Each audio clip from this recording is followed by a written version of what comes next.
কিরে দোস্ত, কি হয়েছে বলতো দেখি? হঠাৎ করে এত ইমার্জেন্সি ভাবে বাসায় আইসা দেখা করতে বললি যে? গুরুত্বপূর্ণ কোনো আলোচনা করার আছে নাকি রে?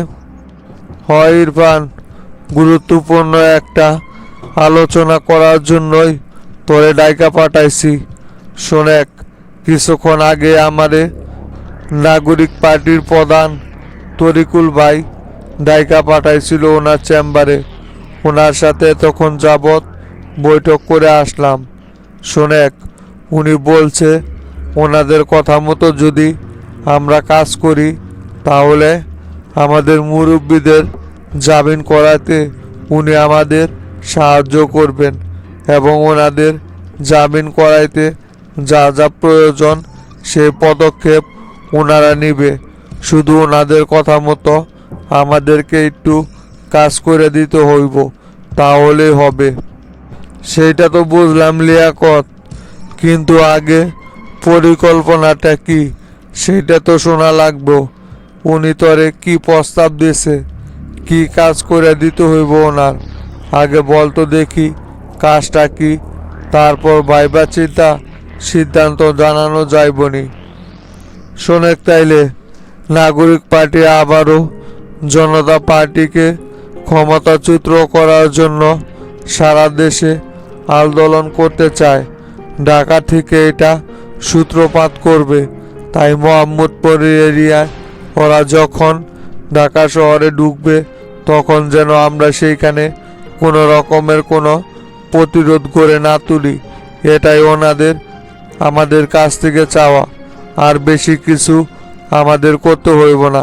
শুধু মোহাম্মদপুরে আমরা ওদের মিছিলে কোনো রকমের প্রতিরোধ গড়ে তুলতে পারবো না, তাহলেই বিষয়টা হইব।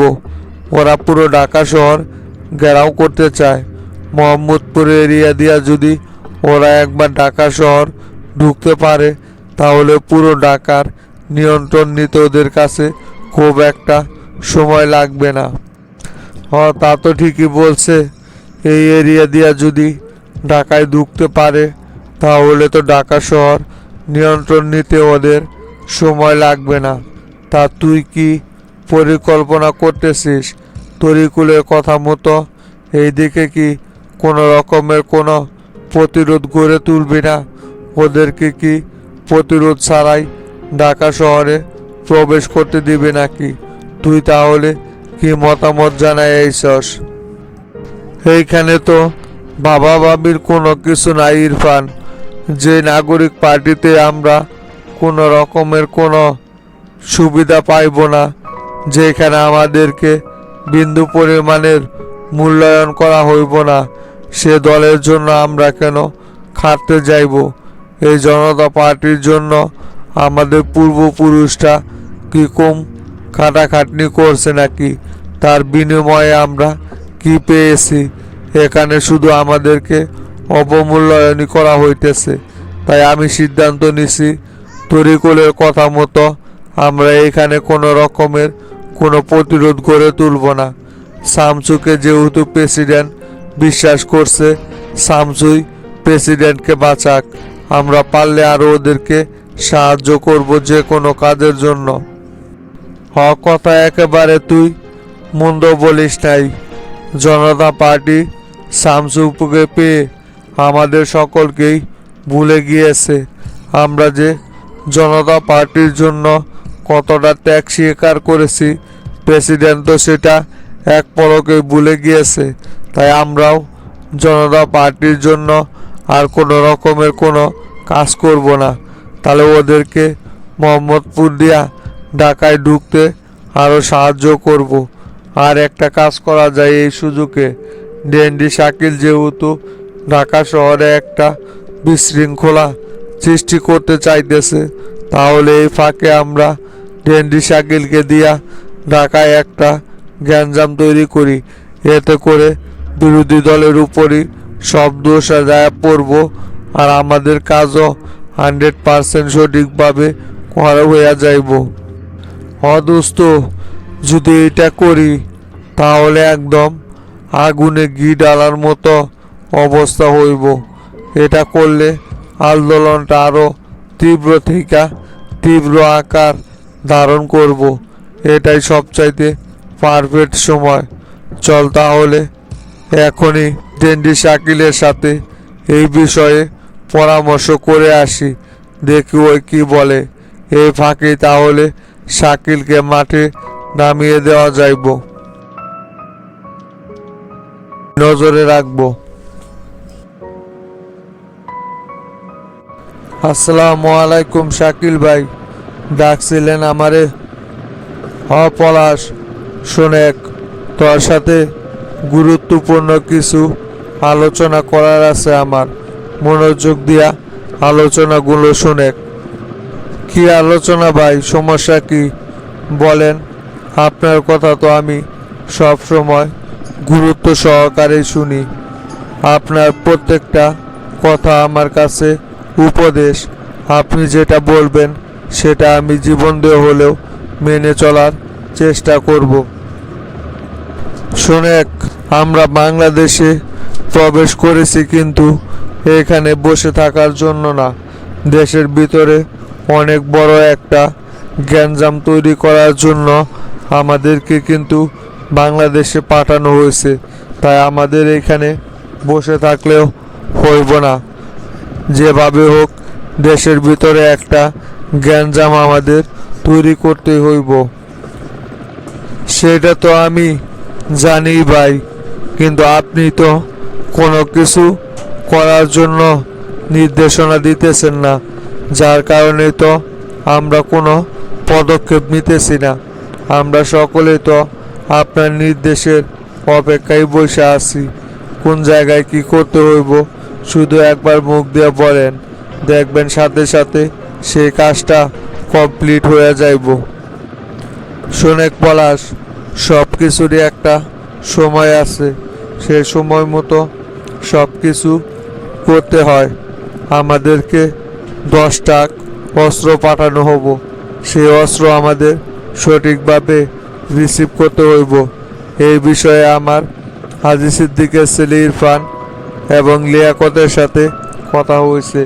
অস্ত্রগুলো আসতে ওরা আমাদেরকে সাহায্য করবে, কিন্তু তার আগে আমাদেরকে এইখানে কিছু কাজ করতে হইব, যাতে করে ওদের এই মালটা পৌঁছাতে সুবিধা হয়।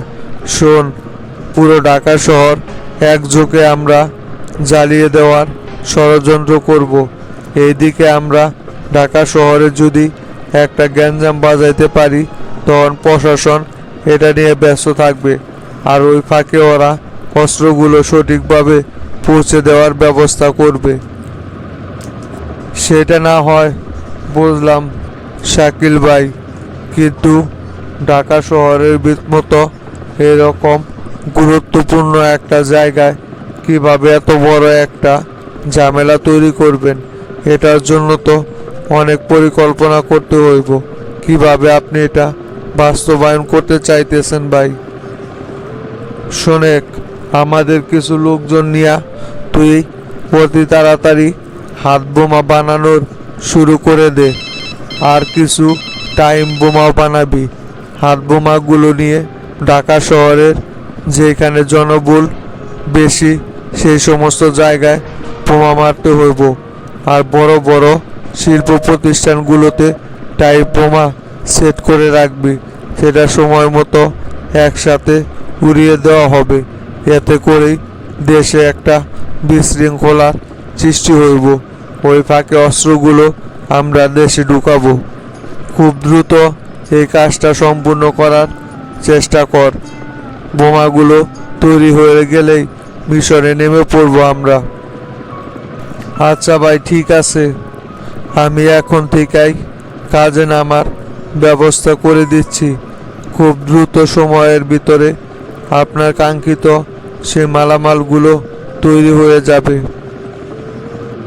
শামসু, তুই রেডি থাক, তোর জন্য তোর জম ডেন্ডি শাকিল আসতেছে। যে কোনো সময় তোর মুখোমুখি হইব এই ডেন্ডি শাকিল।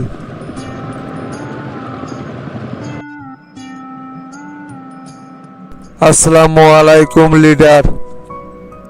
ওয়ালাইকুম সালাম। ইকবাল আইস? তা দাঁড়াই রইলা কেন ইকবাল, বস। লিডার শামসুক দেখলাম বের হয়ে গেল। শামসুর সাথে কি আলোচনা করলেন নাকি লিডার? হয় ইকবাল, শামসুরে ডাকছিলাম, কিছু বিষয় নিয়ে শামসুর সাথে আলোচনা করলাম। বাহির থেকে তো আমার উপর চাপ আসতেছে। এরকম ভাবে চলতে থাকলে তো পরবর্তীতে জনতা পার্টি নিয়ে আমি একটা গোলক দাদার ভিতরে পড়ে যাব ইকবাল।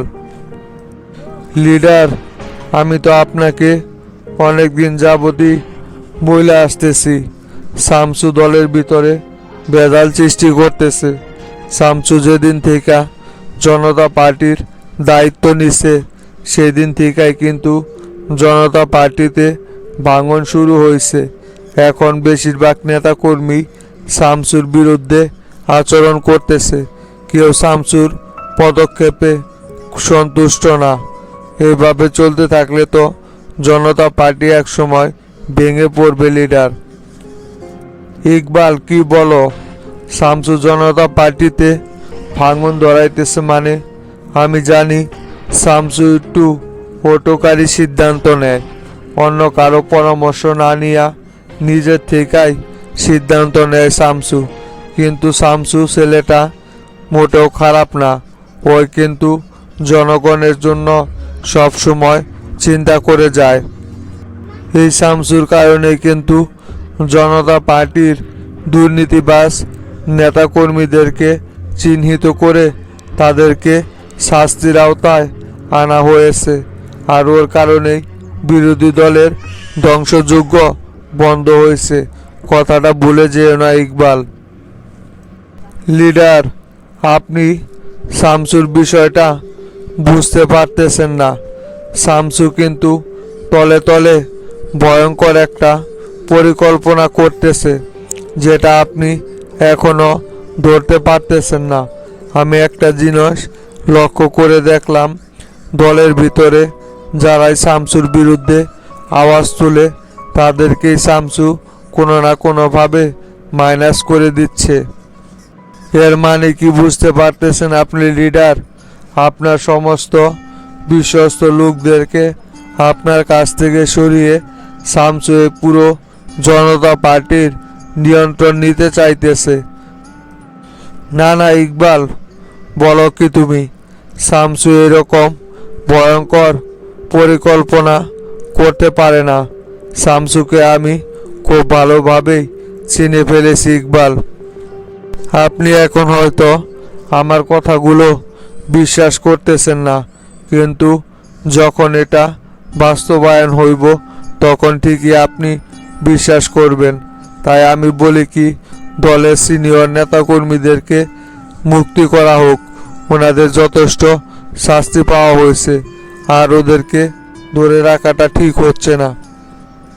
শোনো ইকবাল, দলের ভিতরে যত বড় সিনিয়র পার্সনই থাক না কেন, সে যদি অপরাধের সাথে জড়িত থাকে তাহলে তার শাস্তি অবশ্যই হইব।